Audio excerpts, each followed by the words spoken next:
Maybe I'm just in a good mood, but episode 7 of Disventure Camp 4 might be my favorite yet. It's between that and the musical for sure. We had satisfying strategic plays wrapped around engaging conflicts between characters, topped off with a compelling yet still fair elimination. There's barely any room for complaints, even in regards to Derek and Trevor, who I pretty openly loathe. Yeah, that is a shoulder, yeah. I know it's a shoulder! How do we put it back in? 2 funny moments within a single season? That's a new record. This is much more of a red team centric episode, so once again we're getting blue team out of the way first. I've mostly run out of cool freestyle music to use for today's Isabelle segment.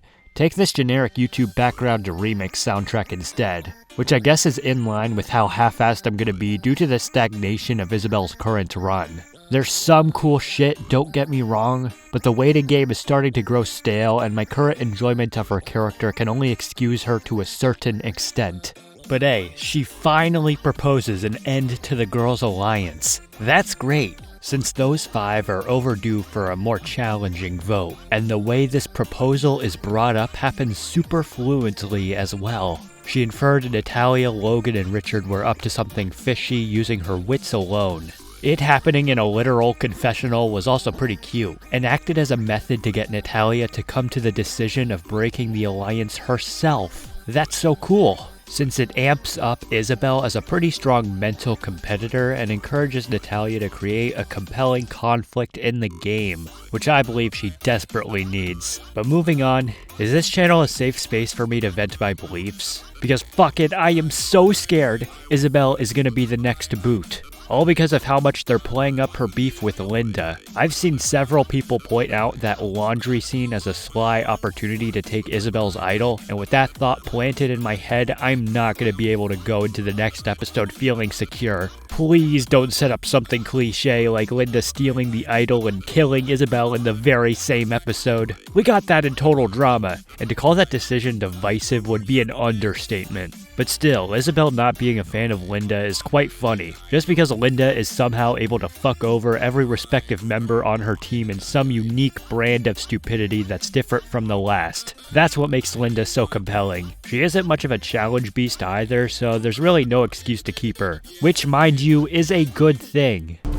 Ha ha, your team's crumbling apart. How ironic, Linda. I already mentioned that Natalia working with Richard and Logan is dope, and I hope it continues going forward. But then there's this. Also, the whole gender war thing our team has been doing is really regressive. It's 2024. I know humor is the most subjective thing ever, but god, this line is so painfully unfunny. I want to like Natalia, I really do. But fuck, her presence from a comedy standpoint just doesn't do anything for me. Like, yes, this scene characterizes her, and I understand that people really vibe with her, and I'm proud of you guys. Because you all are stronger than me. I'll never see her humor, and I'm sorry for that. Let's not go on a tangent though. Natalia's getting better. So far, her, Logan, and Richard's immediate impact is them finding a cool box. Their overall stupidity really sells me on the alliance, cause Anastasia steals it immediately. Now Anastasia has an extra vote, and the promise on top of the delivery that she's gonna play more aggressive. I'm loving her much more hardcore attitude during the challenge, and it even got on Marissa's nerves, which is the best way their dynamic's been characterized so far, since both of their upbringings clearly developed a difference in how they handle conflict, and now it's finally being highlighted. But in general, it's just really fun watching her pull no punches. And in order to compensate for Marissa and Ivy's relationship growing further apart, they also had Marissa develop some fun Harold from Dodge Brawl-esque skills during the challenge, which is another good way to characterize what's otherwise a character I don't really care for. Both Marissa and Anastasia were alright this time around. Benji's pretty funny. That's probably all I need to say. Remember in episode 1 when I assumed he'd suck the whole way through? God, I'm stupid sometimes. He had a funny shipping moment with Tristan and was immediately sold on Spencer's intentionally stupid plan in order to paint a bigger target on his back, which is hilarious on Benji's behalf. Bro is just a really good foil. It reminds me of Caleb in that regard. He could be your biggest rock or liability depending on the day. Also, Benji just coughing is a funny twist on the whole dirty joke running gag. Trust me, no balls will touch this girl. Genuinely, he just progressively gets better and better after you already think he's peaked. It's kind of baffling. Near the end of the episode, Benji also brings together Jade and Hannah. And at this point, Jade's currently in a good place strategically, so once again, his positivity has unintentional consequences. Ivy's obviously on the outs in her team, which is good. She wants to prove herself as still being a strong competitor before talking a big game. She's still really beating herself up, leading to some of the funniest deliveries this season. Am I good at dodgeball? Is Barbara Streisand God? Duh! I'm your gal! That's a funny line just from how dated it is. After an increasing amount of tension from Spencer and her own overcompensation, I like how Ivy got injured over something so seemingly mild, as that'll make it even harder to win back her team. And hey, even after the injury, she still tries to portray herself in a good light. I love the willpower on her behalf. The climax did admittedly leave me wanting a little less exposition. Ivy's venting about her parents was a little too easy to infer for it to be a super emotional moment, especially in the midst of a vote. This complete narrative halt for reflection I wasn't the biggest fan of. It's not the biggest detractor though. Ivy is still one of my favorites. Zay didn't get much, which is kind of annoying, but also I'm not that mad. I liked him half throwing the challenge for the sake of Ivy being less of an outlier than she already is. That's a cool character moment, and I'm hoping their romance plays it safe for the rest of their run, just so it doesn't get in the way of Zayd's characterization going forward, like it did on Diego's behalf. Alright, it's time to talk about Spencer and Jade, who are cooking harder than they ever have in this episode alone. Basically, Spencer wants to make it up to Jade after the Diego fiasco by successfully fucking over the red team power trio. He does it by proposing a low-risk plan that we need to piece together throughout the episode,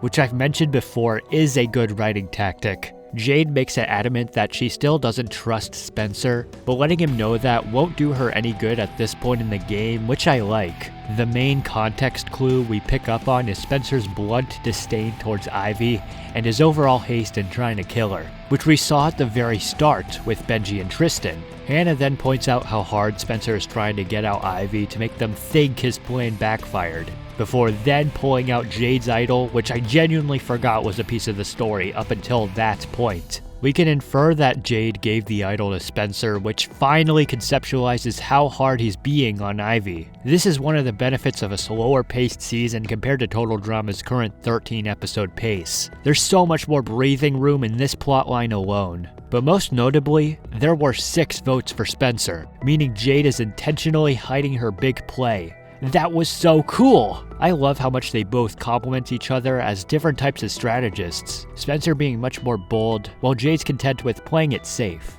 I'm so happy with how much these two improved. Circling around to who they decided to kill, it was unfortunately Tristan, which sure sucks because I like them, but also in retrospect there couldn't have been a better time to kill them. I'm glad Tristan isn't all sad about violence in the challenge. That part of their arc is over and it didn't overstay its welcome. Them dodging 3 balls at once and having fun with the challenge was a cool send-off, and even their bond with Richard all the way back in episode 2 is brought back up again. It gave off the impression of being the culmination of every element of their character beforehand for the sake of reflection. It makes sense to get rid of the most magnetic character in the cast. Everyone's glazing of Tristan after the challenge also makes you think they're gonna be safe, before then pointing out Spencer's obvious plan in the back of your head. Ivy and Hannah's anger towards Spencer is what I'm most excited for in the vote's immediate aftermath. Sadly, Tristan does get the dark backstory exposition treatment, which I'm not inherently a fan of, just because of the context of what Disventure Camp is. But Tristan's was by far the best executed just because of how much it characterizes them in retrospect, since this is at the very end of their run, especially when you compare it to someone like Hannah's, which never characterized her in a way I liked even a little.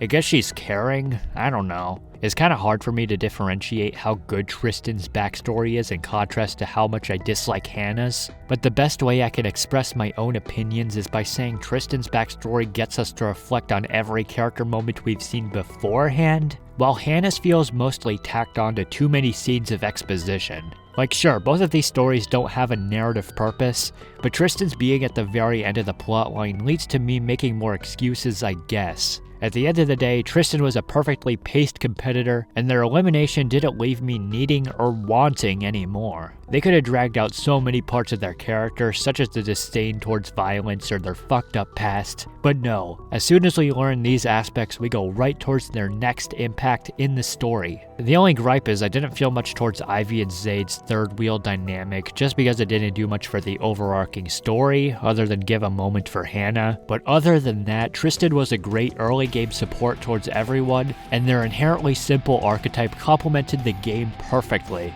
since they could so easily amp up other characters for the show's favor, such as Benji, Ivy, and Jade. I love them. Episode 7 was super good.